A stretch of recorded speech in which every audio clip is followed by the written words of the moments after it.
For our film, we decided to cover Captain America: Civil War. The film starts out with the Winter Soldier Bucky Barnes being brainwashed in 1991, and he steals a super soldier serum, acting under orders of a Hydra. And then we fast forward to present day, and the Avengers are going after Brock Rumlow. And during this altercation, some innocent civilians get killed, and this enacts the UN to create the Security Council that will basically enact the Sokovia Accords that the Avengers will now fall under UN control.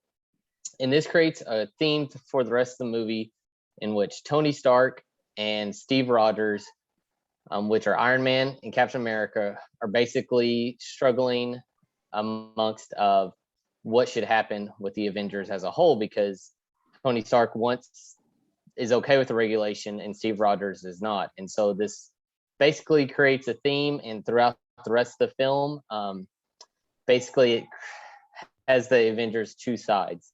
And so the film basically ends with a big fight happening amongst the Avengers, and then it basically, you come to find out that Hydra enacted this all along to split up the Avengers to make them weak. And so for our counterfactual points is that if the Avengers were a real entity, humanity would have no choice but to have a governing body such as the Sokovia Accords, because for two reasons: humanity is fearful of anything that's stronger and more capable, and the second is that the selfish nature of humanity in itself and selfish nature of countries would basically cause countries to battle it out, and would be their own country would have a superhero representing them, such as Captain America. And a good quote for this is that early Captain America's geopolitical realities of American identity and national interest were constructed through Captain America. And so this would have to basically create a global pact amongst countries. And the forecast is that this movie sets the political climate for 2016, because that's when the movie was released. And so from 2016 to modern day, you see this political climate of liberals versus conservatives. And for this movie, Tony Stark would essentially represent the liberals, and Steve Rogers would represent the conservatives. And so the quote to basically justify this is: superhero comics are often haunted by the worries and politics and crisis of their day. Next. So for political science concepts from our class, Tony Stark is kind of acting as the technocrat. He's got superior technology and weapons manufacturing. He's a billionaire. He's one of the smartest guys on Earth, and kind of is the leader. Captain America is the leader of the group, but he's kind of the second guy there. Another one would be the conflict between groups, intergroup conflict, and how groups behave when a split like this occurs within a group, and how when two leaders emerge and violence starts occurring, violence just continues to kind of stack up on top of each other until one side's eventually defeated. And another one would be Captain America's lack of trust in the governments and institutions. He's big anti-government, doesn't want to join the UN, the Kosovo Accords, and is very against having people who are telling him what he can do and where he can be and when, and things of that nature.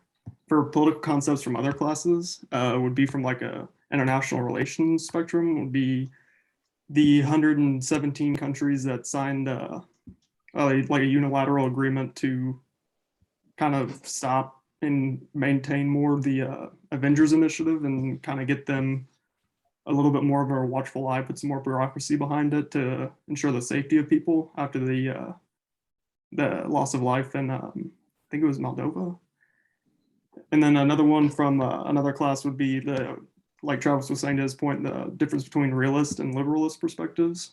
You have the liberalist perspective where Tony Stark just wants to save more lives, kind of build more of a support behind their group instead of everybody being afraid of, when the next event's going to occur.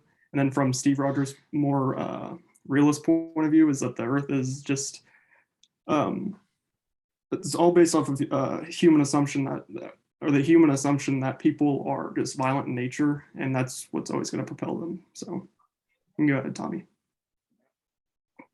And so, for some more broad political insights that the film brings, one of them is that, Captain America's character, he really makes us, and Tony Stark's, they both really make us question the effectiveness of bureaucracy. By the end of the film, Tony Stark goes back on his word, as well as the other superheroes, in order to, sort of set up for the next film. They kind of all end up betraying the Sokovia Accords.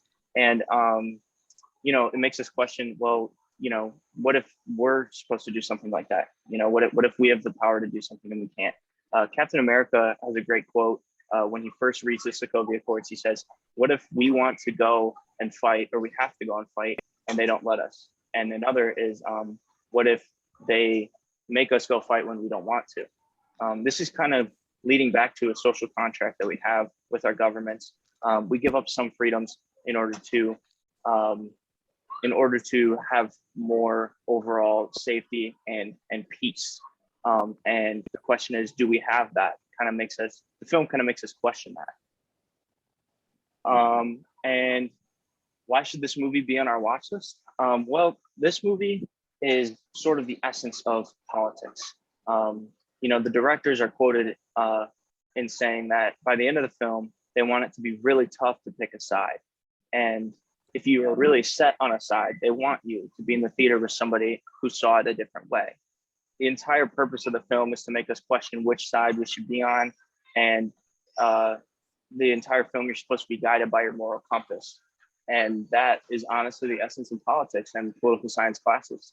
And, it's a really, really amazing film. It's also part of a really widely successful, one of the most successful film franchises ever. And it's a really easy film for people who aren't used to sci-fi to try and get used to it.